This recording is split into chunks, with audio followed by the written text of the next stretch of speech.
اللہ اللہ اللہ اللہ اللہ اللہ۔ میری کئی سالوں کی نمازیں اور روزے قضا ہیں تو ان کو ادا کرنے کا کیا طریقہ ہے؟ کئی سالوں کی نمازیں اور روزے ادا کر لیں، یہ طریقہ ہے، یہی طریقہ ہے، اس کے علاوہ اور کوئی طریقہ؟ جتنے سالوں کی نمازیں ہیں اتنے سالوں کی نمازیں پڑھیں۔ نماز پڑھنے کا طریقہ یہ ہوگا کہ جب آپ فجر پڑھ رہے ہیں تو آپ یہ نیت کریں گے کہ میرے ذمے فجر کی جتنی نمازیں قضا ہیں ان میں جو نماز سب سے پہلے نمبر پہ آتی ہے میں وہ پڑھ رہا ہوں یا پڑھ رہی ہوں، ٹھیک ہے نا؟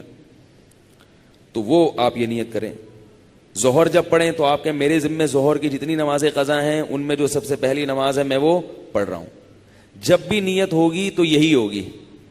جب آپ دوبارہ فجر پڑھیں گے پھر آپ یہی نیت کریں گے میرے ذمے فجر کی جتنی نمازیں ہیں ان میں سب سے پہلی نماز، کیونکہ وہ جو آپ نے پڑھ لی ہے نا وہ تو ذمے میں رہی نہیں ہے، نہیں یاری نا، وہ تو ذمے میں رہی نہیں ہے، تو وہ خود بخود دوسری نماز پہلے نمبر پہ آ جائے گی ان نمازوں میں جو آپ کے ذمے میں ہیں، سمجھ رہے ہو؟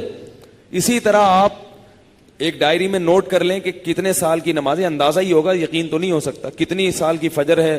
بعض لوگ فجر کم پڑھتے ہیں ظہر زیادہ پڑھتے ہیں تو وہ ظہر کم رکھیں فجر زیادہ رکھیں، ٹھیک ہے نا؟ تو جمعے کتنے آئے ہیں یہ سارا حساب کر کے ایک اندازہ ہی ہوگا، اس کا یقین نہیں ہو سکتا، تو اندازے سے کر لیں اور جتنی جتنی نمازیں پڑھتے جائیں ڈائری میں سے وہ کاٹتے جائیں۔ بعض لوگ ڈائری کا نظام نہیں رکھتے، حافظے پر اعتماد کرتے ہیں، وہ ساری زندگی کنفیوز رہتے ہیں، پڑھتے رہتے ہیں، ان کو یہ نہیں پتا چلتا کہ ہوئی ہے کہ نہیں ہوئی ہے۔ اس لیے حافظے پر اعتماد نہ کریں، ڈائری میں باقاعدہ نوٹ کریں اور جتنی نمازیں ہوتی جا رہی ہیں ان کو کاٹتے چلے جائیں، تو انشاءاللہ یہ نمازیں آپ کی امام مہدی کے آنے سے پہلے پہلے، جس اسپیڈ سے آپ پڑھ رہے ہیں اس میں تو یہی ہے کہ امام مہدی کے آنے سے پہلے پہلے یہ نمازیں آپ کی امید ہے کمپلیٹ ہو جائیں۔ تو بھائی 24 گھنٹے میں کم از کم ایک دن کی نماز لازمی پڑھو، ایک دن کی بھی نہیں پڑھ رہے تو پھر گناہ ہونے کا خطرہ ہے بہت سخت، اور ایک دن کی اگر پڑھ رہے ہو تو اگر موت آ گئی تو وصیت کر کے جاؤ، تو اللہ کی رحمت سے امید ہے اللہ تعالیٰ معاف کر دیں، کیونکہ انسان اس سے زیادہ کا مکلف نہیں ہے نا۔ اب ایک دن میں 5 نمازیں فرض بھی پڑھنی ہے پھر قضا بھی پڑھنی ہے تو اور بھی تو کام کرنے ہیں نا۔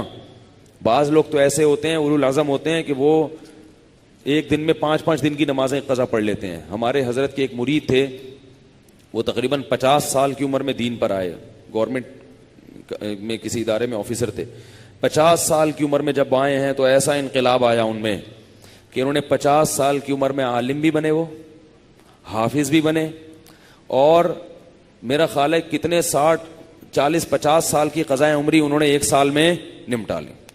ہم جب بھی جاتے تھے ہر وقت نماز پڑھ رہے ہوتے تھے یا تلاوت کر رہے ہوتے تھے اور مدرسے میں پڑھ بھی رہے ہوتے تھے، ایسا ٹائم کو مینج کیا انہوں نے۔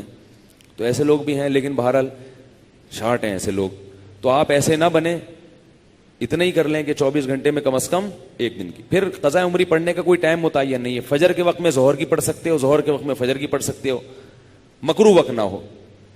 مکروہ وقت جو سورج نکلتے ہوئے، زوال کے وقت اور سورج غروب ہوتے ہوئے، فجر کے بعد بھی پڑھ سکتے ہیں، عصر کے بعد بھی پڑھ سکتے ہیں قضا، فجر اور عصر کے بعد نوافل تو نہیں پڑھ سکتے مگر قضاء عمری پڑھ سکتے ہو۔ وتر بھی پڑھنے پڑیں گے، احناف کے ہاں وتر کی نماز کیا ہے؟ واجب ہے۔ اس پہ دلائل کیا ہیں یہ کیونکہ آج کل کلپ ایسے آ رہے ہیں کوئی واجب کچھ نہیں ہوتا اور یہ سنت موقدہ کچھ نہیں ہوتا، یہ بھی آ رہے ہیں کلپ مارکیٹ میں، تو وہ نہیں، فجر کی سنتیں نہیں پڑھیں، بس فرائض پڑھیں گے، فرائض پڑھیں اور وتر پڑھیں، ٹھیک ہے نا؟ اور فرائض میں یہ آسانی ہے کہ تیسری اور چوتھی رکعت میں اگر کچھ نہ بھی پڑھیں تو بھی بول لینا چلے گا۔ فرض کی تیسری رکعت میں 3 دفعہ سبحان ربی الاعلی کہنے کی بقدر کھڑے رہیں تو بھی نماز ہو جائے گی، ٹھیک ہے نا؟ تو فجر یعنی فرض کی تیسری اور چوتھی، وتر میں تیسری رکعت میں پڑھنا پڑے گا، فرض کی تیسری چوتھی رکعت میں چاہے آپ مختصر قرات کر لیں، تیسرا کلمہ پڑھ لیں تو یہ بھی ٹھیک ہے، بہتر ہے سورہ فاتحہ پڑھیں تو زیادہ بہتر ہے، تو یہ بھی، اور اس سے نماز آپ کی مختصر ہو جائے گی۔ سبحانک اللہم و بحمدک، نشہد ان لا الہ الا انت، نستغفرک و نتوب۔